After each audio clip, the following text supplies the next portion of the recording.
Selamat pagi Bapak Ibu, saudara-saudara yang dikasihi oleh Yesus Kristus. Sebelum kita memulai kegiatan kita pada pagi hari ini, saya mengajak kita semua untuk merenungkan firman Tuhan yang saya ambil dari Injil Matius pasal 6 ayat 33. Namun sebelum kita membaca dan merenungkannya, saya mengajak kita untuk berdoa lebih dahulu. Mari kita berdoa. Ya Tuhan kami Yesus Kristus, kami bersyukur atas anugerah-Mu kepada kami ya Tuhan. Tuhan telah membangunkan kami dari tidur kami dalam keadaan sehat. Dan kami hendak melanjutkan kehidupan kami pada pagi hari ini. Dan sebelumnya perkenankanlah kami ya Tuhan untuk merenungkan firman-Mu. Kami mohon kiranya Engkau menuntun kami, memimpin kami di dalam hal merenungkan firman ini. Agar apa yang kami renungkan dapat menjadi penuntun bagi kehidupan kami. Di dalam nama Tuhan kami Yesus Kristus kami berdoa. Amin. Bapak Ibu, Matius pasal 6 ayat 33 bunyinya demikian. Tetapi carilah dahulu kerajaan Allah dan kebenarannya, maka semuanya itu akan ditambahkan kepadamu. Ini nats ini sudah sangat sering kita dengar. Oleh karena sudah sering kita dengar, katakanlah renungan pada pagi hari ini sebagai pengingat. Saya beri tema renungan ini berbunyi demikian. Apa yang engkau cari? Bapak Ibu yang dikasihi oleh Tuhan, sejak kecil dan sepanjang hidup, kita terus beraktivitas untuk mencari sesuatu atau mungkin banyak hal. Mengapa? Ada dua.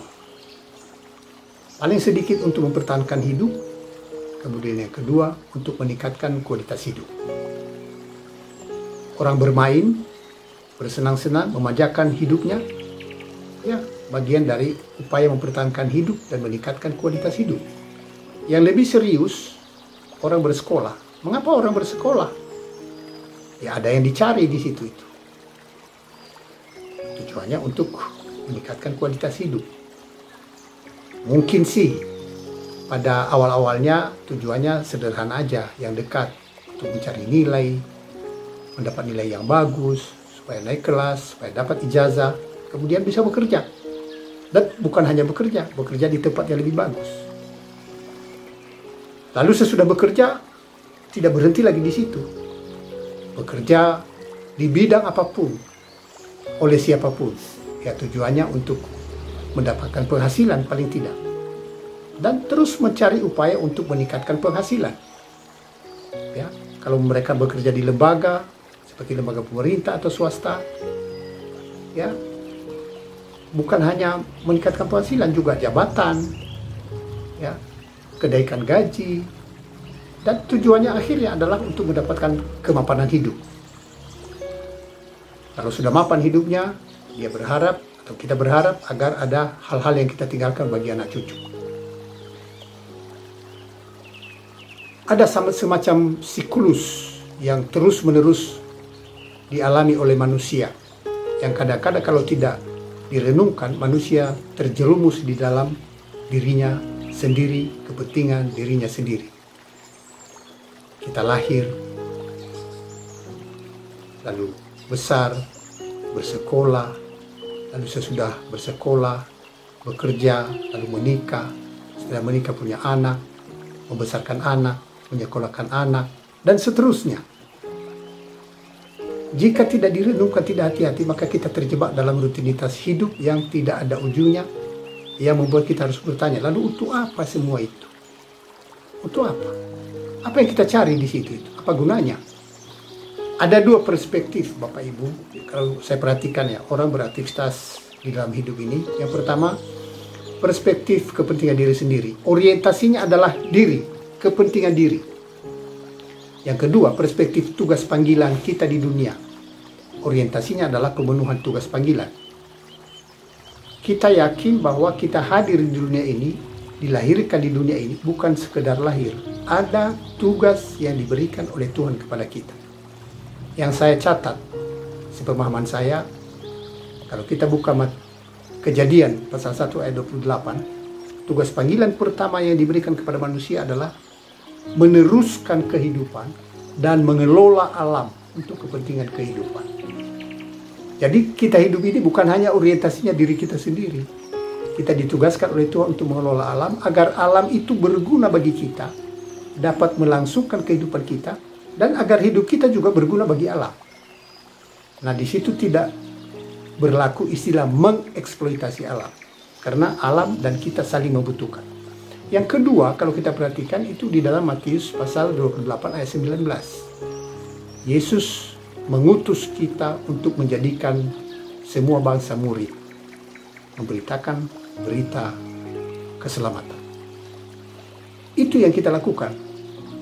Maka di dalam melakukan segala aktivitas itu, firman tadi mengatakan, carilah dahulu kerajaan Allah dan kebenarannya.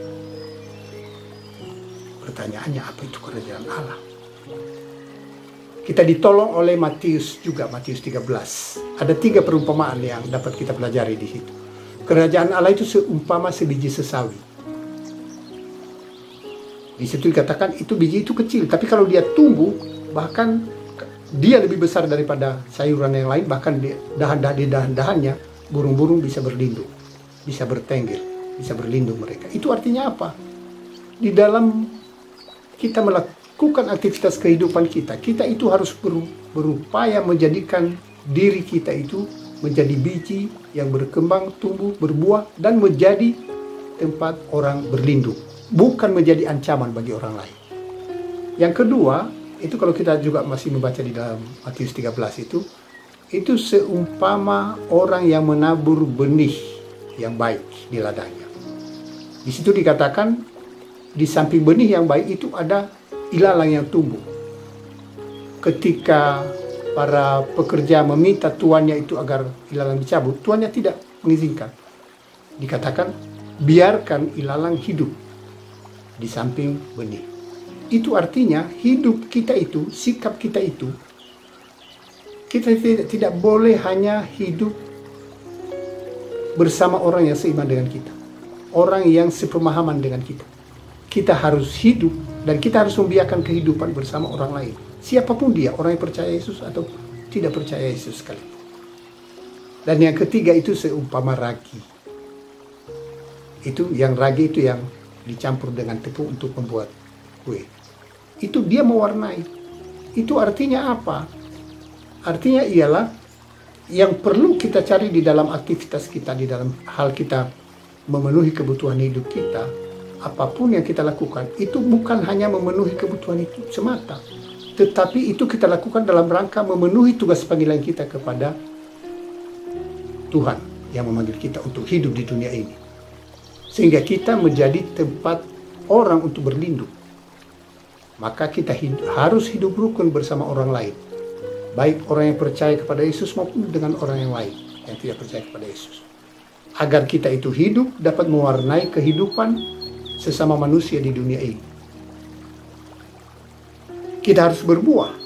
Kita harus menjadi tempat orang berlindung. Jika kita melakukan itu, maka itu tadi yang dikatakan dalam firman ini. Dengan mencari kerajaan Allah dan kebenarannya di dalam hal kita bekerja. Apa kehendak Allah di situ? Dalam pekerjaan kita itu, dalam aktivitas kita itu.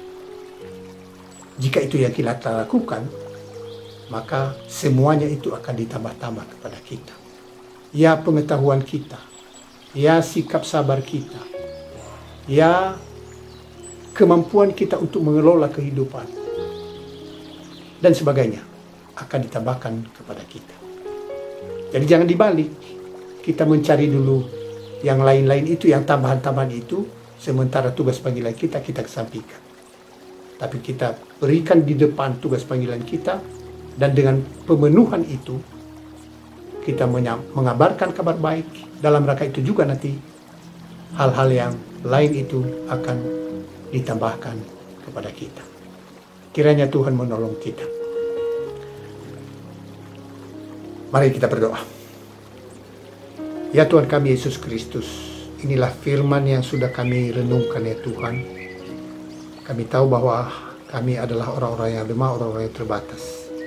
Oleh karena itu kami mohon kiranya Engkau memberkati firman ini dalam hati kami, agar dapat menjadi suluh dan terang dan menjadi pedoman bagi kami untuk mengelola kehidupan kami. Biarlah kami tidak hanya mencari apa yang menjadi kebutuhan kami, tetapi mencari apa yang patut kami lakukan sebagai pemenuhan tugas panggilan kehidupan kami. Pimpinlah kami di dalam nama Tuhan kami Yesus Kristus, Juru Selamat kami. Amin.